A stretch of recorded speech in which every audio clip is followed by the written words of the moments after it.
Spain took 27 shots yesterday. 27 against an island of 500,000 people that had never, ever been to a World Cup. Final score, 0-0. Now, if you grew up on American sports, your brain is glitching right now. The number 2 team on the planet just got mugged for a point by a country smaller than Tucson, Arizona. And in soccer, that's basically a Tuesday. Here's the thing nobody tells you. Soccer isn't just upset friendly. It's mathematically built to wreck the favorite in a way the NFL, the NBA, and MLB literally cannot copy. Let me show you why. Class is in session. Okay, to feel how big this is, forget soccer for a second. Picture Appalachian State walking into the big house and beating Michigan. App State wasn't a smaller Power 5 team. They weren't even FBS. A whole different tier of college football strolled into a stadium with 110,000 people and won. The shock wasn't a worse team won. It was, wait, that team wasn't even supposed to be on the same field. That is Cape Verde versus Spain. Spain, ranked number 2 in the world. They won the actual World Cup in 2010, and they won the Euros, Europe's championship 2 years ago. Cape Verde, ranked 67th, 10 little islands, a population the size of a mid-sized American city, playing in the first World Cup in their history. And they didn't lose. So the question is the whole video. How? How does that keep happening in soccer when it almost never happens in our sports? 4 reasons, stacked. Reason 1, and this is the engine the other 3 bolt onto. Soccer barely scores. A team averages a little over 1 goal a game. Most matches are decided by 1 goal, or 0. Now think about what a low number does. In the NBA, a team scores 40-some baskets a night, over 40 scoring chances. The better team almost always pulls ahead. The law of averages protects them. The talent has room to show up. But soccer is 1 or 2 scoring events for the entire game. American translation, imagine if the NBA crowned its championship based on who scored the very first basket. Garbage teams would win the title all the time because you've taken a 40-event game and shrunk it down to 1. The fewer the chances to score, the more plain dumb luck runs the show. Soccer is way, way closer to first basket wins than it is to a full NBA game. Reason 2, go back to Spain's 27 shots. In every American sport, moving the ball is the point. American translation, imagine an NFL game where you outgain the other team 500 yards to 100. You're in their territory all day, and the final score is 0-0. Because only 1 exact, ridiculously hard play counts, and you just couldn't quite pull it off. That sounds insane to an American. In soccer, it's Monday. A shot isn't a point. It's only a point if it goes in.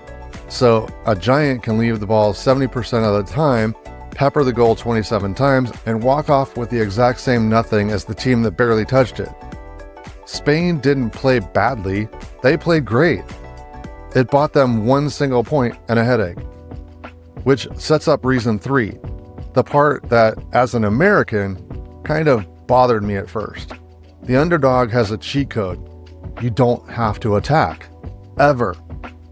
Cape Verde put basically everybody in front of their own goal and dared Spain to find a way through. There's a name for it in soccer. Parking the bus. A coach named Jose Mourinho, I'm sure I said his name wrong, coined it back in 2004. He said the other team parked the bus in front of the net. 10 guys, 1 wall, 90 minutes. Hope you steal one on a counter. American translation, it's the prevent defense. It's the 4 corners stall in old college basketball. The difference? In the NBA, we outlawed stalling. That's literally why the shot clock exists, to force you to attack. Soccer never added one. There is no rule that says you have to come out and play. So defending for your life isn't cowardly in soccer. It's totally legit, sometimes heroic way to win. And that's the underdog's whole mindset in one sentence.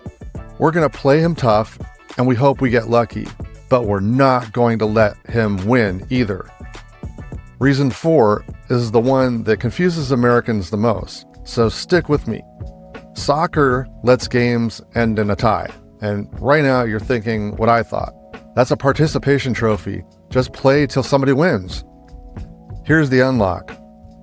The World Cup starts with a group stage, and the group stage is not the playoffs. It's the regular season. It's a standings race. You bank points across 3 games. A win's worth 3, a tie's worth 1, a loss is 0. So a draw isn't nothing.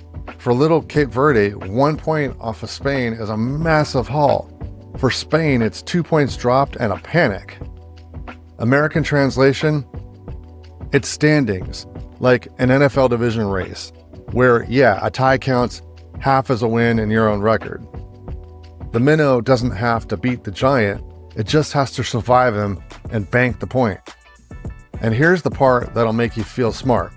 That instinct, just add some extra time if it's still tied, do a shootout. Soccer already does that. The second the bracket starts, the knockout round, ties are banned. 30 minutes of extra time, then penalty kicks until somebody wins. So soccer agrees with you. It just saves the drama for the playoffs and lets the regular season breathe. The tie only lives in the group stage, which is exactly where Cape Verde mugged Spain. And once you see those 4 gears turning, soccer history stops looking random and starts looking rigged for chaos.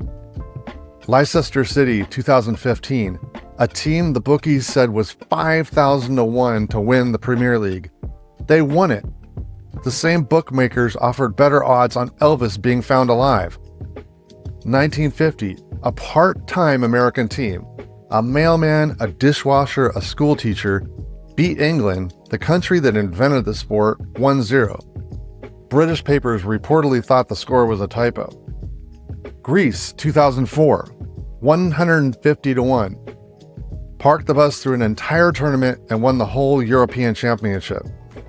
Saudi Arabia, 2022, beat Argentina, the team that went on to win the entire World Cup, and their opening game.